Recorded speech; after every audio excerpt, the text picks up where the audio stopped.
আবারও স্বাগত একুশে বিজনেসের সঙ্গে রয়েছে আমি সাদ হাবিবি সেতু। জানাবো ডলার এবং রেমিটেন্স পরিস্থিতি। উচ্চ রেমিটেন্সের পাশাপাশি রপ্তানি প্রবাহ বাড়ায় বাজারে ডলার সরবরাহ বেড়েছে। এমন পরিস্থিতিতে বাজার থেকে ডলার কেনা অব্যাহত রেখেছে বাংলাদেশ ব্যাংক। সোমবারও বিভিন্ন বাণিজ্যিক ব্যাংক থেকে 10 কোটি মার্কিন ডলার কিনেছে কেন্দ্রীয় ব্যাংক। বাংলাদেশ ব্যাংক জানায় চলতি মে মাসের প্রথম 17 দিনে বিভিন্ন ব্যাংক থেকে নিলামে 31 কোটি ডলার কেনা হয়েছে। আর চলতি অর্থ বছরের এখন পর্যন্ত কেনা হয়েছে 598 কোটি 35 লাখ ডলার। উচ্চ রেমিটেন্স প্রবাহের পাশাপাশি রপ্তানি আয় বৃদ্ধি পাওয়ায় বাজারে বেড়েছে ডলার সরবরাহ। বিশ্লেষকরা বলছেন ডলারের দাম ধরে রেখে রপ্তানিকারক ও প্রবাসীদের কিছুটা বাড়তি সুবিধা দিতেই ডলার কিনছে বাংলাদেশ ব্যাংক। এতে একদিকে বিনিময় হার স্থিতিশীল হচ্ছে, অন্যদিকে ব্যাংকগুলোতে তারল্য সরবরাহ হচ্ছে।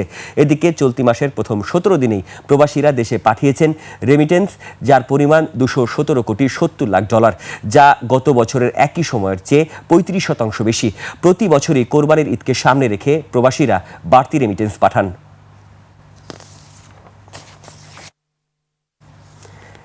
শিল্প খাতের উৎপাদন সচল রাখতে বিদ্যুৎ ও জ্বালানি নিরাপত্তা নিশ্চিতে বাংলাদেশকে 35 কোটি মার্কিন ডলারের ঋণ সহায়তা দিচ্ছে বিশ্বব্যাংক।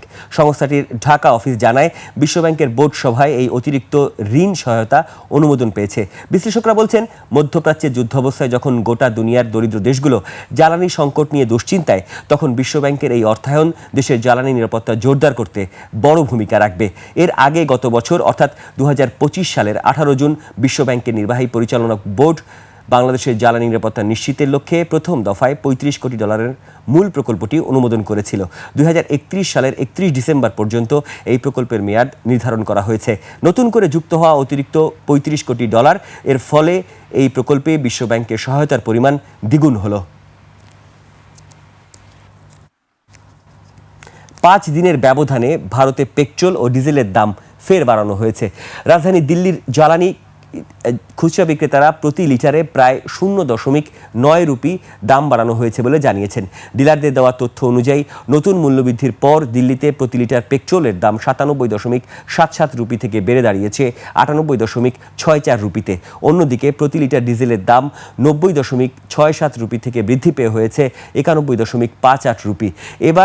এর আগে গত শুক্রবার 15 মে 4 বছরের মধ্যে প্রথমবারের মতো এক ধাক্কায় পেট্রোল ও ডিজেলের দাম লিটার প্রতি 3 রুপি বাড়িয়েছিল ভারত সরকার। ভারতের 4টি মেট্রো শহরের মধ্যে কলকাতায় পেট্রোলের দাম সবচেয়ে বেশি দেখা যাচ্ছে, যেখানে পেট্রোলের দাম 96 পয়সা বেড়ে প্রতি লিটারে 109.70 রুপি হয়েছে, আর ডিজেল 96.07 রুপি হয়েছে। চলতি বছরের শেষ নাগাদ যুক্তরাষ্ট্র জুড়ে মানব নিরাপত্তা পর্যবেক্ষক ছাড়াই সম্পূর্ণ স্বচালিত গাড়ির ব্যবহার আরও বিস্তৃত হবে বলে আশা করেছেন ইলন মাস্ক। ইসরায়েলের তেল আবিবে অনুষ্ঠিত স্মার্ট মোবিলিটি সামিটে ভার্চুয়াল বক্তব্যে তিনি এ কথা বলেন। ইলন মাস্ক জানিয়েছেন টেক্সাসে ইতিমধ্যেই নিরাপত্তা পর্যবেক্ষক ছাড়াই স্বচালিত গাড়ি চলাচল করছে এবং ধীরে ধীরে তা দেশব্যাপী সম্প্রসারণ করা হবে। টেসলার বর্তমানে অস্টিন, ডালাস, হিউস্টনে রোবোট্যাক্সি হিসেবে পরিচালনা করছে।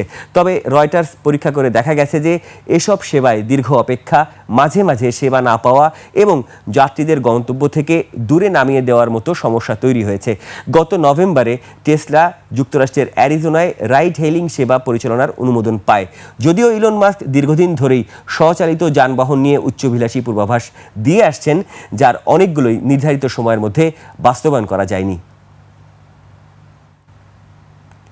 নতুন সরকারের কাঙ্ক্ষিত রাজস্ব আদায় করা সম্ভব হবে না বলে আশঙ্কা গবেষণা সংস্থা সিপিডির। সংস্থার সম্মাননীয় ফেলো ডক্টর দেবপ্রিয় সতর্কতা, বাস্তবসম্মত বাজেট না করে অলৌকিক ব্যয় কাঠামো হাতে নিলে ভবিষ্যতে সরকারকে টাকা ছাপাতে হবে, এতে বাড়বে মূল্যস্ফীতি। যদিও সরকার দল মনে করছে এবারের বাজেট উচ্চবিলাসী নয় এবং স্থিতিশীলতার বাজেট, লক্ষ্য হবে বৈষম্য নিরসন। বিস্তারিত রিপোর্টে।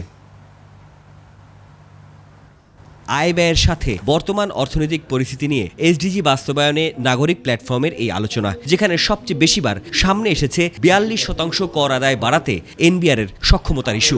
আমাদেরকে বিভিন্নভাবে বিভিন্ন নতুন পলিসির কথা বলেন, যেখানে আমাদের আতঙ্ক ছাড়া আর কোনো কিছু উপস্থিত হয় না। সিপিডির বিশ্লেষণ, বাজেটে ভর্তুকি কমালে জ্বালানি আর কৃষিতে চাপ বাড়বে বার্ষিক উন্নয়ন কর্মসূচির ব্যয় বাস্তবায়নও। দিন শেষে এই খরচ এবং আয়ের ক্ষেত্রে যেই পার্থক্যটা থাকে, এটা দিয়ে আমাদের ঋণের চাপটা কিন্তু বাড়ছে। কয়েক ধরনের জমিদার নিয়ে বসবাস করছে এই দেশে। প্রথম জমিদার হচ্ছে যারা প্রজেক্ট প্রণয়ন করেন, এই জমিদারদের কাজ হচ্ছে খালি জমি দখল করা। আর্থিক সংস্কারে সরকারের নীতি কৌশলের সমালোচনার পাশাপাশি সামনে আসে যুক্তরাষ্ট্রের সাথে শুল্ক চুক্তির ভবিষ্যৎ সংকট নিয়েও। একটা দেশের উপরে শূন্য শুল্ক থাকবে আর একটা দেশের উপরে থাকবে না, এই জটিল প্রশ্নগুলো কিন্তু চলে আসে। ট্রাম্প ট্যারিফ যখন দিল, আমি যে 3% 4% করে আমার কমায় ফেললাম, প্রাইস কমায় ফেললাম, তখন তো আমি 2% ইনসেন্টিভ তো did not effect me at all. Banking সেক্টরে তারল্য নাই, আপনার বিদ্যুৎ গ্যাসের সংকট এখনো কাটে নাই। তো এইগুলো না কাটলে তো বিনিয়োগ রাতারাতি করে চলে আসবে। অভিযোগ করা হয় সরকারের নানা নীতি কৌশলের ফাঁকফোকর দিয়ে ব্যাংক মাফিয়ারা ফের দেশের অর্থনীতিতে ঢোকার সুযোগ খুঁজছে। অর্থনীতি বলেছেন যে সেখানে তিনি বাতায়ন খোলা রেখেছেন, জানলা খোলা রাখলে হাওয়া আসতে পারে, কিন্তু এসালমও যে আসতে পারে সে কথা কি আমরা ভুলে গেছি? গ্রামীণ জনগোষ্ঠীর বা শহরের জনগোষ্ঠীর, আরবান পপুলেশনের কাছাকাছি থাকে। রাজস্ব আদায়ের লক্ষ্যমাত্রা কোনোভাবে বাস্তবায়ন করা না গেলে বাজেটের অগ্রাধিকার ঠিক রাখা সম্ভব হবে না বলে সতর্ক করা হয় এই প্ল্যাটফর্ম থেকে। আপনি যে বাজেটটা করছেন এটা আসলেই বাস্তবসম্মত হচ্ছে, নাকি আপনি অলৌকিক একটি প্রাক্কলন করে, অর্থের প্রাক্কলন করে তার উপরে আপনি ব্যয় কাঠামো দাঁড় করাবেন এবং পরবর্তীতে এটা যদি না মেলানো যায় তাহলে তখন রাতের বেলা টাকা ছাপিয়ে আবার মূল্যস্ফীতিকে বাড়াবেন। এই নাগরিক প্ল্যাটফর্ম থেকে দাবি করা হয় অর্থনৈতিক স্থিতিশীলতা, মূল্যস্ফীতি নিয়ন্ত্রণ, সুদের হার কমানো, টাকার মান ধরে রাখা আর মানুষের রুটি রুজির বিষয়গুলো বাজেটে স্পষ্টভাবে সামনে আসছে না। আয়ের প্রাক্কলন করা হয়েছে তা বাস্তবায়ন হবে না। সাদাত হাবিবি, সেতু, 21 টেলিভিশন, ঢাকা। ঈদকে সামনে রেখে উত্তরের জেলার ঠাকুরগাঁয়ে প্রস্তুত করা হচ্ছে কোরবানির পশু। আকর্ষণীয়ভাবে বাজারে তুলতে পশুর যত্নে ব্যস্ত সময় পার করছেন খামারিরা। জেলায় চাহিদার তুলনায় বেশি গরু ছাগল প্রস্তুত করা হয়েছে। ভারত থেকে গরু আমদানি না করা হলে ভালো দাম পাবেন এমন আশা খামারিদের। ঠাকুরগাঁ প্রতিনিধি SM জসিমউদ্দিনের তথ্য ভিডিওতে আরও জানাচ্ছেন সমর ইসলাম। দেশীয় পদ্ধতিতে পশুর পরিচর্যায় ব্যস্ত খামারিরা। এই চিত্র উত্তরের জেলা ঠাকুরগাঁওয়ের।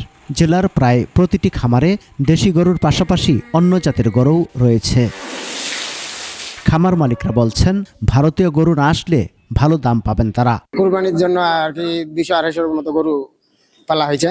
যদি বিদেশি গরু না ঢুকে তাহলে আমরা ভালো খামারিরা ভালোভাবে লাভবান হব। দূরের দূরের মানুষ আসে আবার বুকিং দিয়ে যায়, যার যেটা পছন্দ হয়। 17 থেকে 18টা গরু বিক্রি হয়ে গেছে। আমরা আশা করছি বাকি গরুগুলো আমাদের সেল হবে ইনশাল্লাহ, আমরা আশা করছি।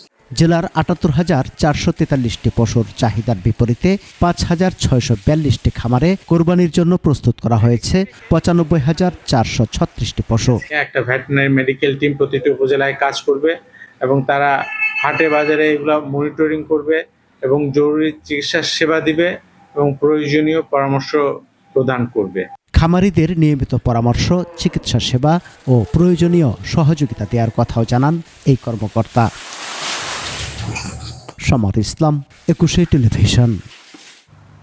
দর্শক, সময় হলো ছোট্ট একটা বিরতি নেওয়ার। বিরতির পর দেশের রেমিটেন্স ও বিদেশি বিনিয়োগ পরিস্থিতি নিয়ে আমরা কথা বলবো প্রবাসী উদ্যোক্তা ও বিনিয়োগ বিশ্লেষক আবু সাইদ রিয়াজের সঙ্গে। ততক্ষণ সঙ্গেই থাকুন।